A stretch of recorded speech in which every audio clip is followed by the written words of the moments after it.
talking about what I need to see from all of you for you to show me that you are being a respectful and responsible fourth grader during our program today. What does that look like? What do you need to show me? Kindness, yeah.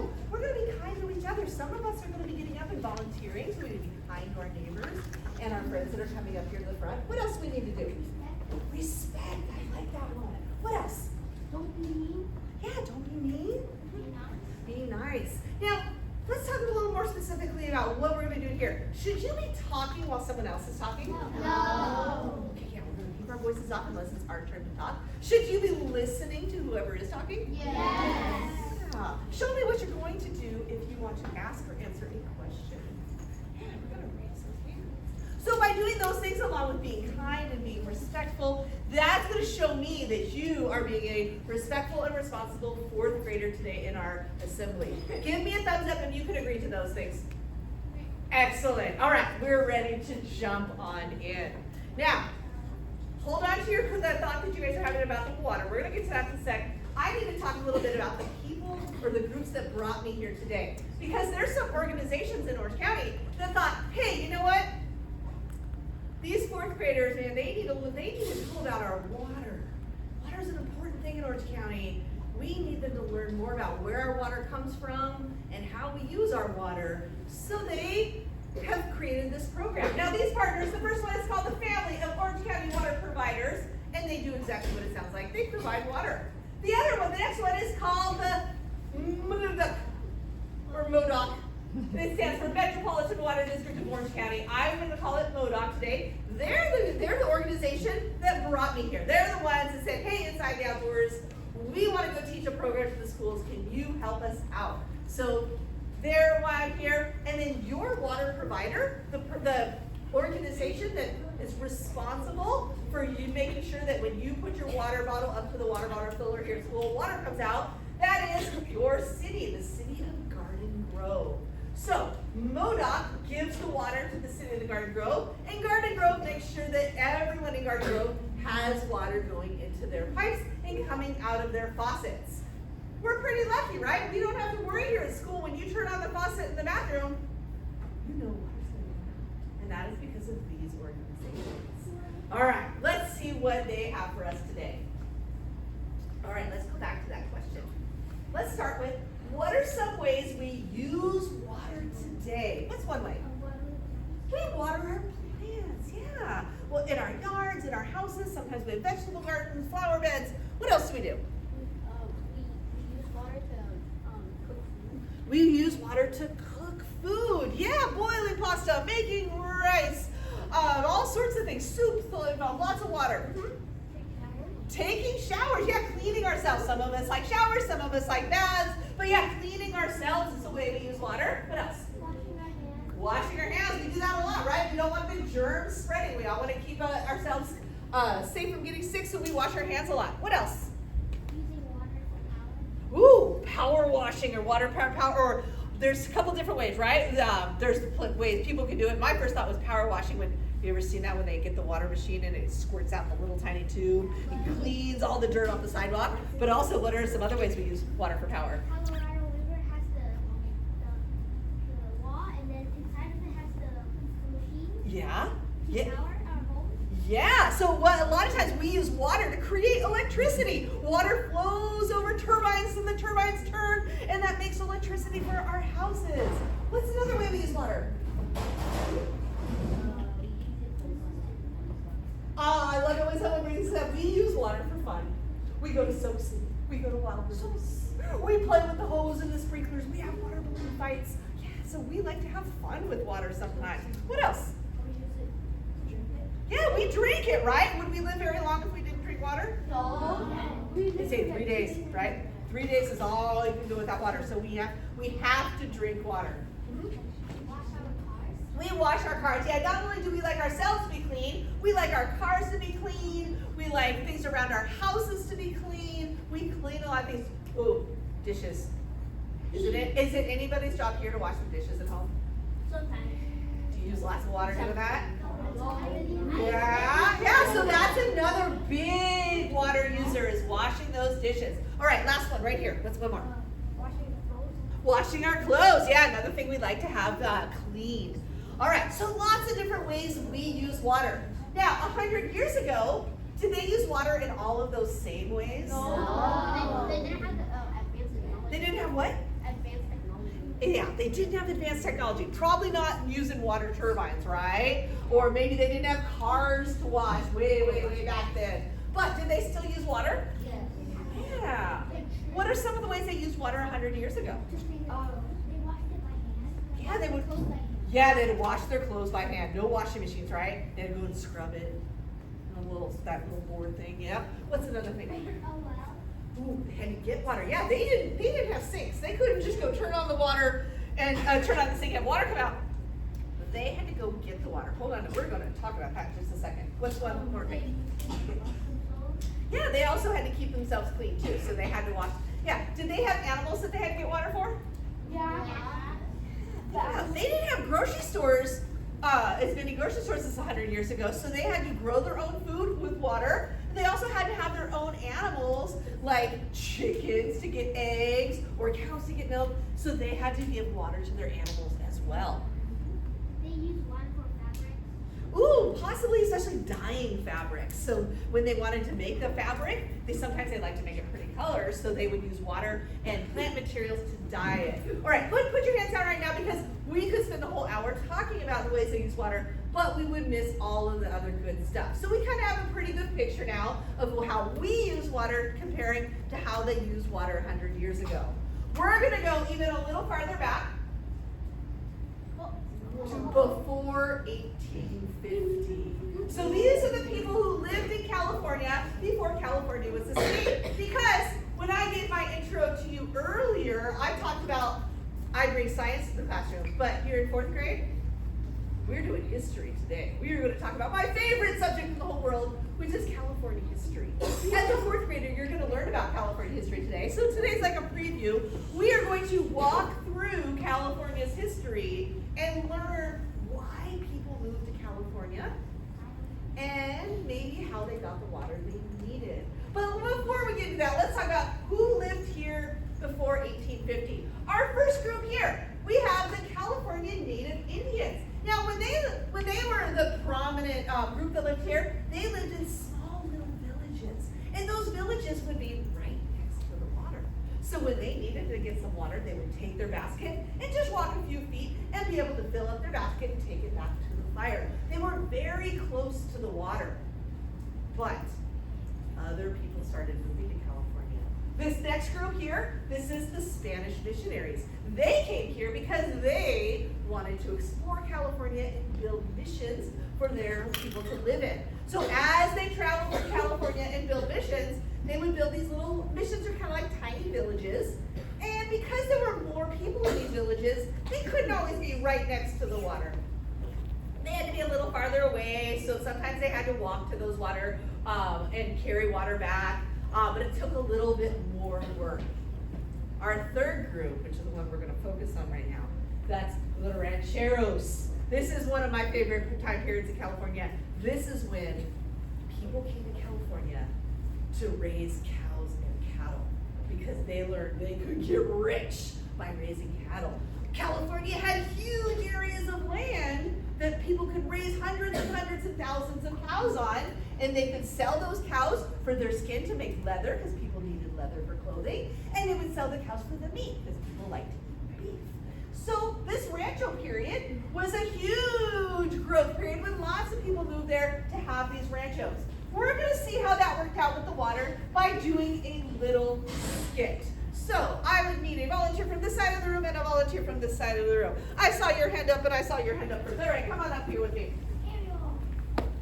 Don't worry, we will have other skits and more participants. All right, my friends, you guys are now rancheros. So, what's your name? Ariel and Kwa. All right, Ariel and Kwa. All right, so Kwa, he was moving to California and he wanted to start his own rancho. And so you know what he had to do? He had to write a letter to the governor. His name was Pio Pico. And he said, "Dear Governor Pico, I want to have my own rancho. I want to raise cattle and be the best ranchero in California.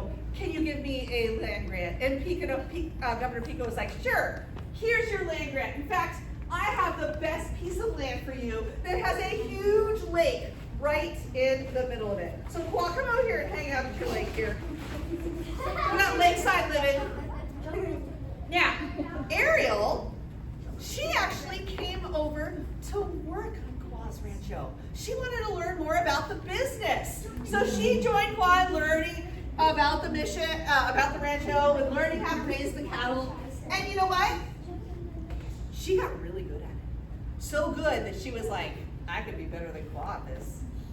I want to have my own rancho. So what did Ariel do? She wrote a letter to Governor Pico. And she said, dear Governor Pico, I want to have my own rancho. I would like to have my own land that I can raise cattle on.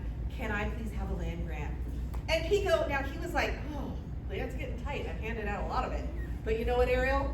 I have a little piece of land left for you. So Ariel, your rancho's right here. This is your land. So come on and go over here. Now, does anybody see a problem with Ariel's rancho? What do we notice? There's no water. Yeah, the last paragraph of Governor Pico's letter said to her, hey Ariel, I'm sorry, but you're gonna have to share Qua's water. You guys are both gonna have to use this water. But Ariel, she was up for the challenge, so she got herself a bucket. And she started carrying water back and forth. So go and start making your trips. Now, what Ariel didn't know before she started, this is going to take her a lot of time because one cow needs 13 buckets of water every single day. One cow, 13 buckets of water. Is that a lot? Yeah. That's just one cow. Does she want to raise a lot of cows?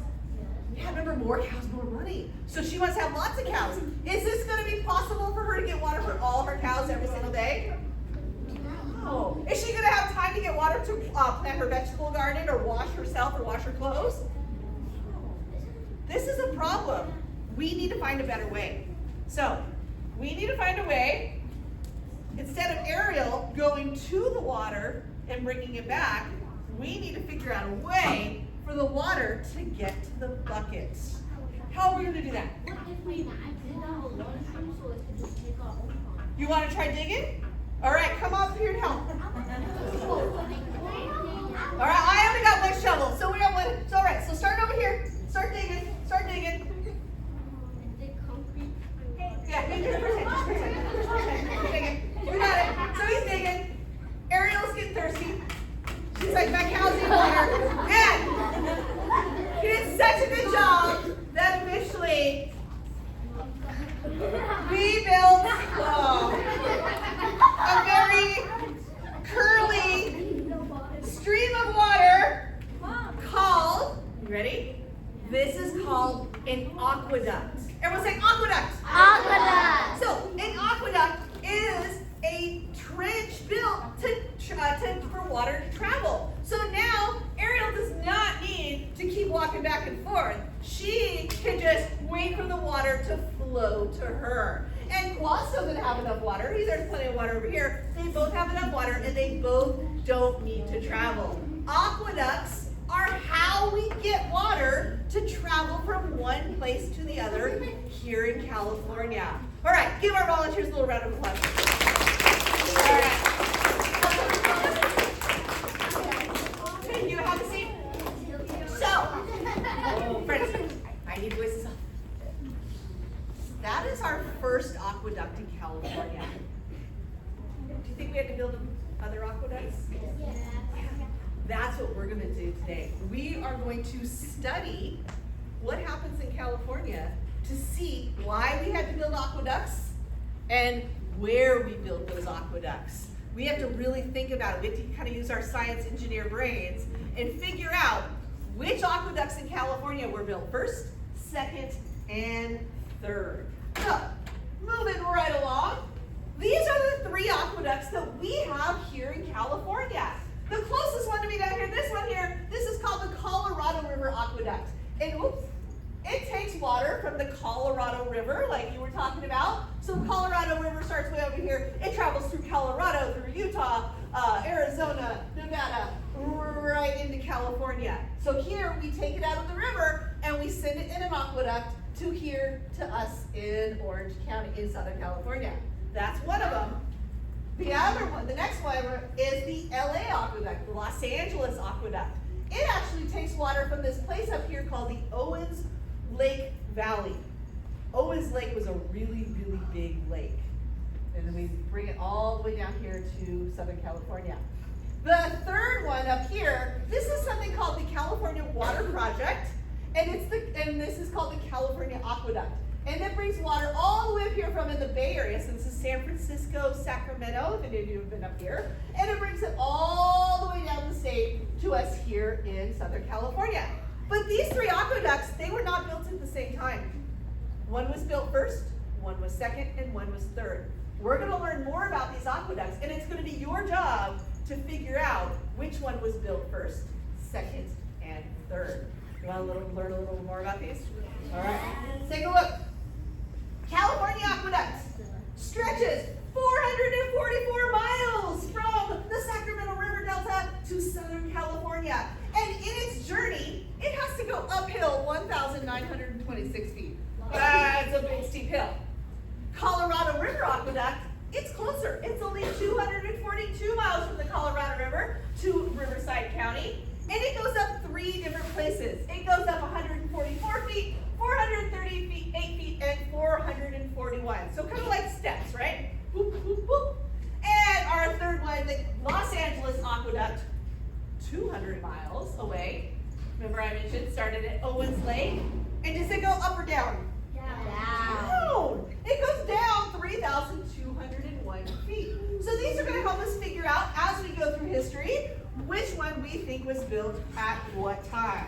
All right, I'm going to roll up my water, just throw my ice cream over there for later, and let's talk about this. This is what we're going to focus on. The reason that people have moved to California over the last 172 years. We're going to look at it in 3 different categories. We're going to see what jobs did people do then, how did they travel, and what sort of cool technology did we have for moving water that would change how we moved it. We are going to look at 4 different periods of history. Our very first one, well actually, let's talk about the big picture first. I forgot this was in here. This is California's population. It starts down here. Remember our Rancho period starts right before this. And our population starts to grow. It starts out pretty slowly, but starting about 1940, whoa, look at that. It really, really climbs up. It goes up to right now, well, 2020, we had 40 million people almost in California and 25 million here in Southern California. Now, I know the question you're thinking. I know those hands are about to go up because someone wants to know, why are we stuck in 2020 when it's 2023? Yeah. I knew you were thinking that. That's because, do you know why? Well, because we're going by decades. We are going by decades. Yeah. Did you know every 10 years, the United States counts all the people who live in it? It's called the census. So we had a census in 2020, and they counted all the people that lived in California. You may have had someone come to your house and ask how many people live there, because we want to have an idea of who lives where. It's 2023. So the last one we did was 2020. When's the next one going to be? 2030. 2030, yeah, so we don't have those numbers yet. So we are using the 2020 numbers. By the time we get to 2030, we're going to have to make a new slide, right? Do you think that number's going to go up? Ooh, we'll talk about that in the end. All right, so that is our population growth. We've had a lot of people moving to California. Let's talk about why. So our first time period is 1850 to 1910. And I do need some volunteers. But first, Shigematsu, Yes. can you pick me out a narrator that feels comfortable reading out loud up here for our narration? Erlen. So Erlen's going to be our narrator. So go ahead and hold on to these. And then can you pick me out 1, 2, 3 more people to come and participate from your class? Sure. Kim and Tyler and Jaden. All right. Here's your prop. And go ahead and do it here. We come stand right over here on this side. Oops, take your prop.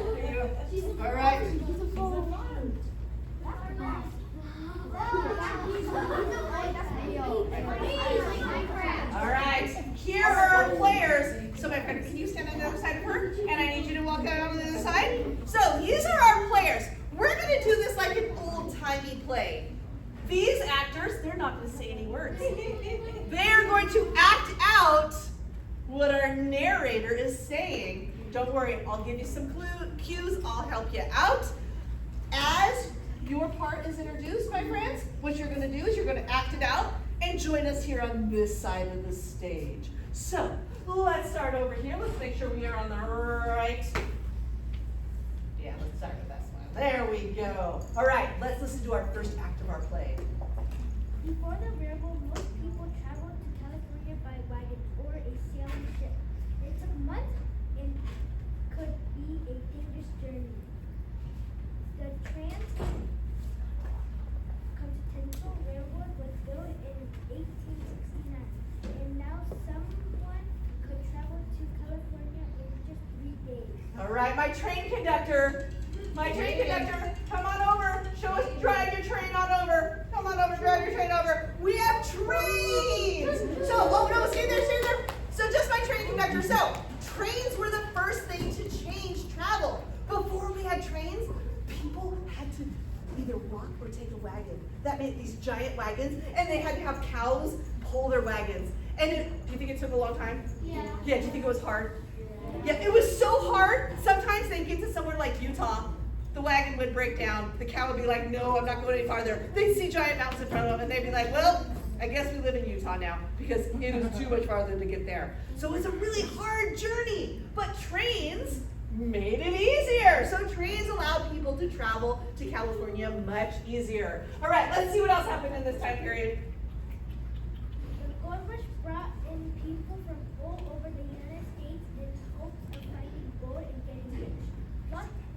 All right, we have our gold miner. He's working in the mine space, so he's got a pickaxe. He could also use a gold pan. But my gold miner, go ahead and travel across to join our train conductor.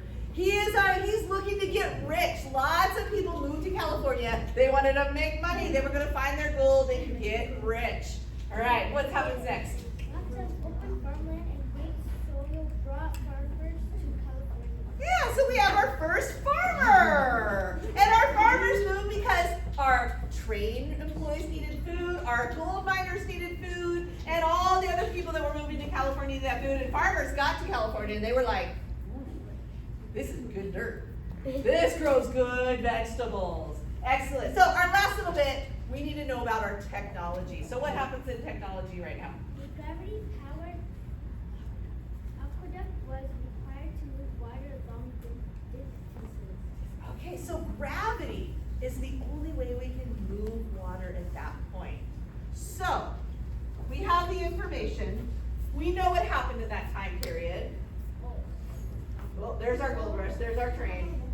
We need to figure out which of these aqueducts do we think was the first aqueduct built? Turn to your neighbor.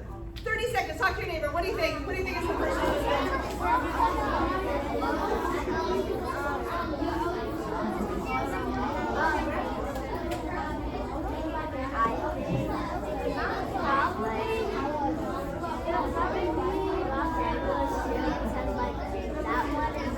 All right, let's bring it together. And 5, 4, 3, 2, 1. All right, what do you think? What was the first one? California. Hey, why do you think it's the California Aqueduct? Because since they made it, since the first people who came to California needed water, so they needed someplace to get water, but they couldn't just travel around, let's say 1,926 feet. So they made holes so we go to them.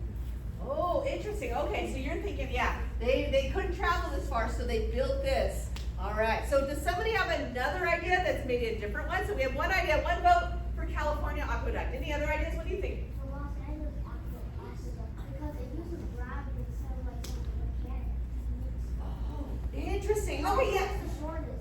Oh, okay, so 2 things there. You're noticing that this one does not have to go uphill. Remember our technology, we don't have the gravity to move water uphill right now. So is this are we gonna be able to move it up this distance? No. Okay, so that's giving us a clue. And also I like that you brought up that it's 200 miles away. Because this time period, there was not a lot of machinery. They didn't have bulldozers and excavators. They had shovels. So do you think they want to dig a long way or a short way? How many people think it's the Los Angeles Aqueduct? I agree with you.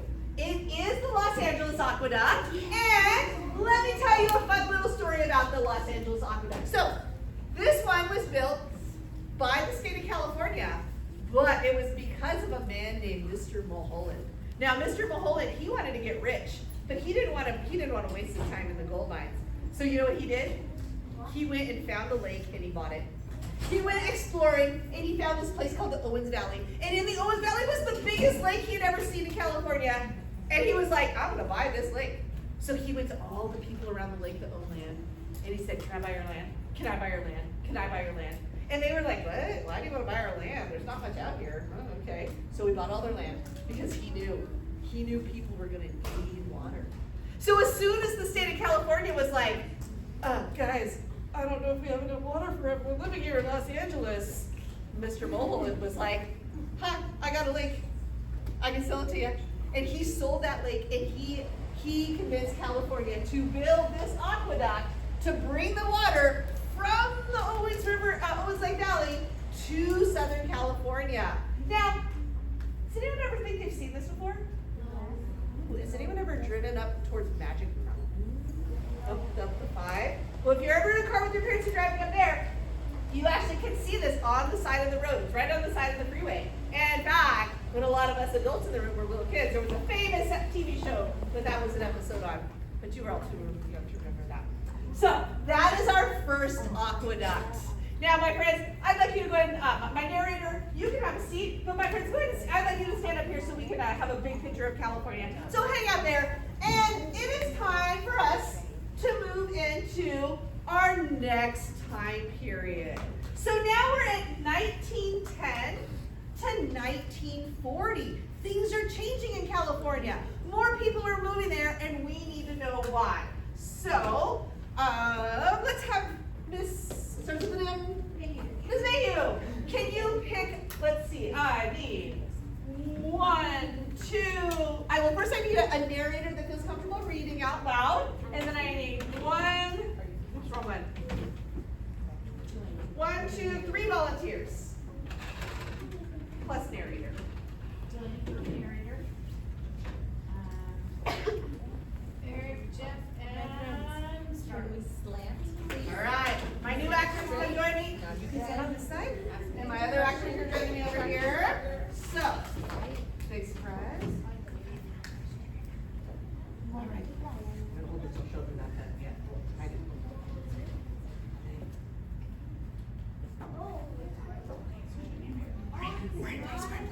All right, narrator, are you ready to tell us about what's happening? Actors, are you ready to act out your parts when it's your turn? All right. Audience, are you ready to listen? Yeah. Show me you're ready. Okay, let's see what happens in 1910 and 1940. As more people move to California, more farms are needed to grow food. All right, we need more farmers. My next farmer, come on in. All right, go ahead and join your farmer down there. So you guys are now a farmer coalition. All right, then know what happens next. Moving pictures are invented and Hollywood becomes the center of all the action. Hollywood. We have movies. So we have our movie director here. He's playing the part of Ricky Raindrop right now. So my director, come on over and join us here on this side. All right, good. Let's see what's happening in transportation. Hello. Cars became more common and highways were built to make car travel easier. All right, my car dude, come drive across. Show us what cars are doing. Yeah. So, during this time of in history, more farmers came because more people were moving here. They needed to grow more food. Hollywood started. People wanted to be famous. It wasn't just a big deal to be rich anymore. Now they wanted to be famous. California was a good place to make movies because the weather was good. They have mountains, they have the ocean, they have snow, they had desert. They had all the different things they needed to make movies. And not only did cars become more popular, but the United States built highways to go across the United States. So remember, we went from wagons, where it took a really long time, sometimes you just ended up in Utah, to trains, where now you can travel in a couple days. And now you can drive yourself across the country. So we're getting better at moving through our country. But we need to learn one last thing. What is happening in our water technology? Narrator, what's happening? The electric pump is invented and can pump water up to small elevations. Ooh, so water can start being pumped up small elevations.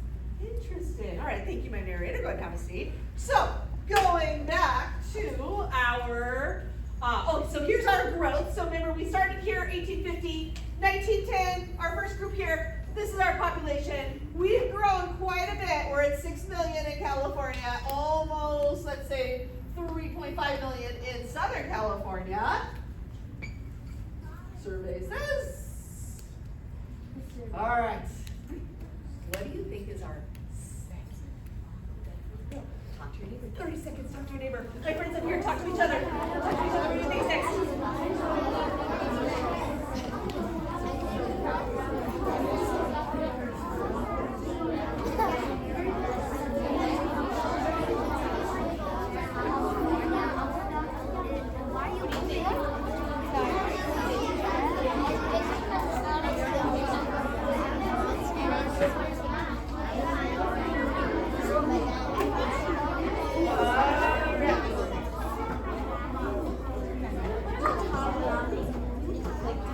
All right, let's bring it together in 5, 4, 3, 2. All right, what do we think? Or what is our next aqueduct that's built? What do you think? I think the Colorado River, because if you look at the California auto, that's kind of like a high altitude, and notice it only a little bit. Okay, so you're looking at the elevation gain and noticing that this one has to go up a really long distance, where this one has just a little bit. Okay, interesting. So this first vote is for Colorado River Aqueduct. Does anyone want to add to that or have something else they want to share? It's also short, and the picture looks like low quality. Oh, interesting. So yeah, we're noticing also the distance it's from. So remember, it was 200 miles. This one's only 242 miles. So again, technology's a little better. They probably still didn't have big bulldozers and excavators, but they probably had bigger shovels. So they still have to dig, and they want to dig the shortest distance. So how many people think it is the Colorado River Aqueduct? I agree with you. That is number 2. Now, let's talk about this aqueduct, because some of you may have been by here or even been to here. This thing here, this white thing, that is called the Hoover Dam.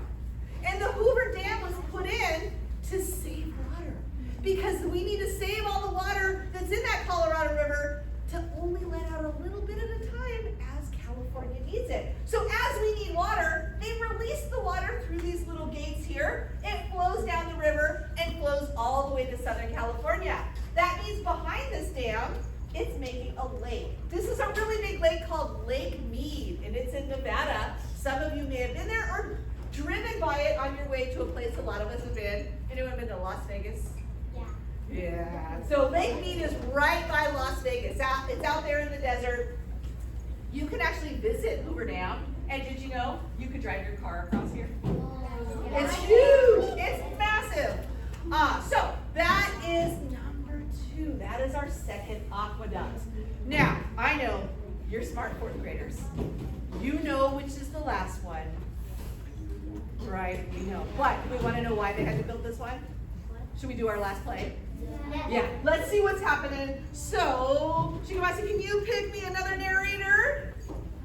And Miss Mayhew, a narrator and 1 volunteer. And then can you pick me 2 volunteers? Jimmy,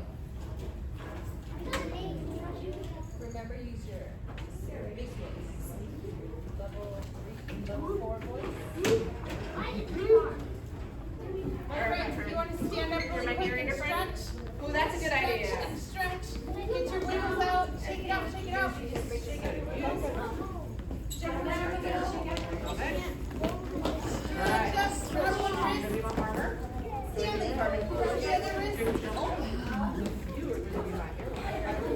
Shake it out, Grace. Shake out your legs. And you got this.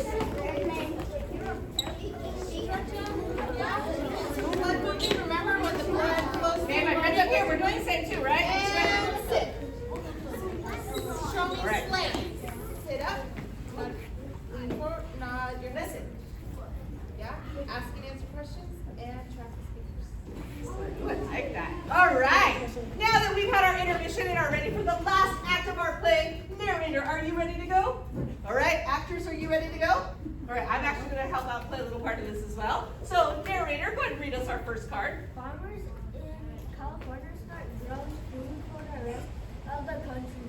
Now a farmer could pick up tomato in the morning and it could be served in a restaurant in New York by dinner. Farming, not only are now farmers making food or growing food for California, they're growing it for the whole country. They're shipping tomatoes and avocados all over the country. So, Maya Farmer, come on across, join your farming coalition over here. Oh, I like how the other farmers are welcoming her. All right, let's see what's happening in industry. California becomes the center of the radio and television for the country. So radio and television are getting added to our movies, dude. So movies, dude, you're going to help us too because you're now movies, radio, and television. What happens next? Many veterans that were stationed at military bases decided to stay in California. Yeah, so military veterans. Veterans is someone who used to be in the military and they're done with their military service. And during this time period, oops, I forgot to fast forward this. During this time period, veterans that were stationed and living in California, it was their time to go back home. But they came from places that were really cold and snowy, like Nebraska. And some of those military veterans, they were like, I'm not going back to Nebraska. I'm staying here in the palm trees in the oceans of California. And you know what they did? They called their families and they said, I'm not coming home and I'd like you to join me. So their families would come out and join them. So lots of military veterans and their families decided to become California citizens. And that added a lot of people to California. So I'm just going to add this one right here. We know the military veterans are coming. Let's go to our next card and see what's happening in transportation over here. Oh, sorry, these are a little wonky. There you go. Urban travel becomes easier and more available. Now a person can travel from New York to California in 1 day. New York to California in 1 day. So we went from months in the wagon to a couple weeks, maybe a week in the train, to during a couple days in the car. Now someone could fly from LA to New York in just a few hours. My airline pilot, go ahead, fly across the stage. All right. One last, let's see what happened in technology. Let's see what happened in water technology. Electric water pump is improved and can pump water over greater elevation. All right, so now the electric pump works really, really well, and we can move water giant distances. So because of that, the population grew. By 1970, there were 20 million people here in California and 12 million people in Southern California.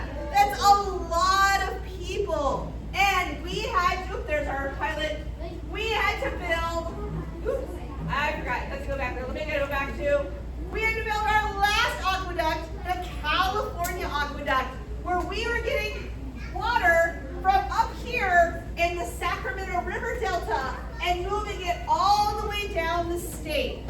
It took a lot of work to build that. It takes a lot of time for that water to move its way down. So, my friends, we are now at today. Do we have more people living in here now? Yeah. And that is because, well, I'll join. We have more farmers, but also, do we have a new industry here in California that people are moving forward? Anyone recognize these logos? Yes.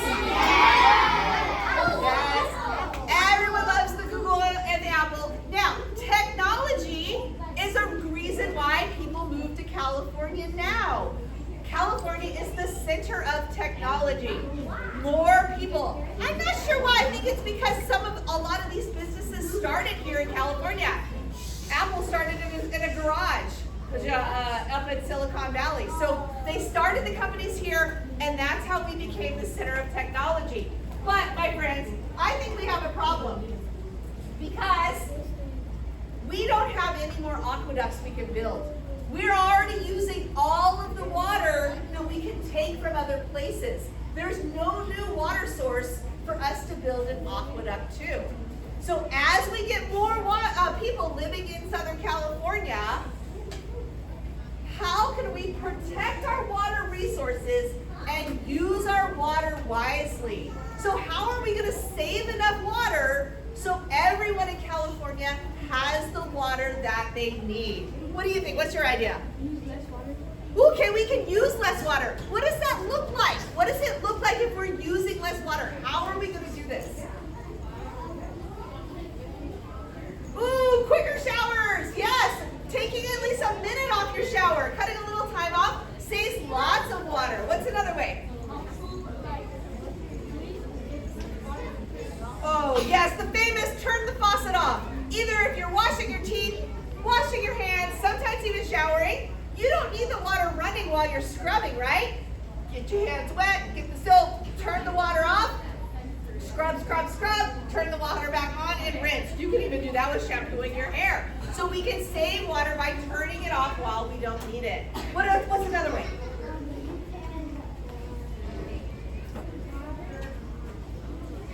What's a way we can save water? What can you do to save water?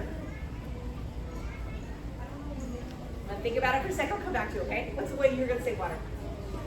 Oh, yeah, taking shorter showers. What else? Someone? Ooh, okay, maybe be more careful with how we play water. So maybe not, instead of having the hose running, maybe we fill up a pool and play in the pool, like a little plastic pool. That takes less water than it does if we just let that hose run and run and run. What's another way?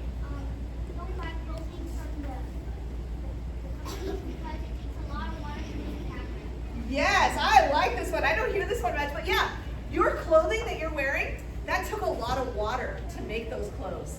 This table took water to make clothes. My iPhone took water to make it. If we don't buy new, if we buy used things, a table that's already used, a used iPhone, used clothing, that means we're using less water because they didn't need to use more water to make more clothes. So yeah, buying things that people have already used is an excellent way to save water. What else? Yeah, what's your question?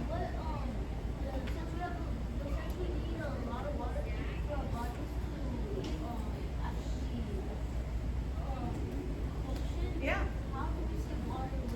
Well, I like that so his question was, if we need water to live, how can we save water? Should we start drinking less water? No, we need to keep ourselves healthy.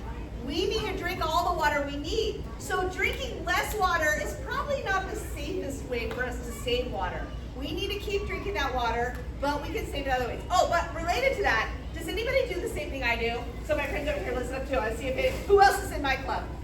Sometimes when I'm thirsty, I'll take the biggest cup in the whole house, and I'll go to the fridge, and I'll fill the cup all the way to the top. And then I'll start drinking that water. And then halfway through, I'm like, I'm not thirsty anymore. I don't want the rest of this. Anyone else do that? Yeah. So what we do with the leftover water matters. We could pour it down the sink, right? Is that a good thing to do with it? No. What can we use with that leftover water? What can we do with the leftover water in our cup? Yeah. You can water your plants. That's a perfect one. What's another one? You can save it for later. Put it in the fridge. You gotta get it cold again. All right. What's another one? What was that? Oh, use it to cook food. Yeah. If I'm gonna make some rice later, I'm gonna use that water to cook my rice. What else?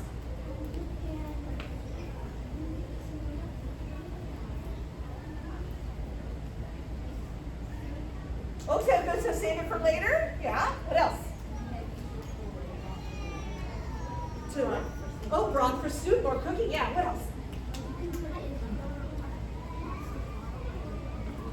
Oh, okay. Maybe give it to someone else who needs some water. Excellent.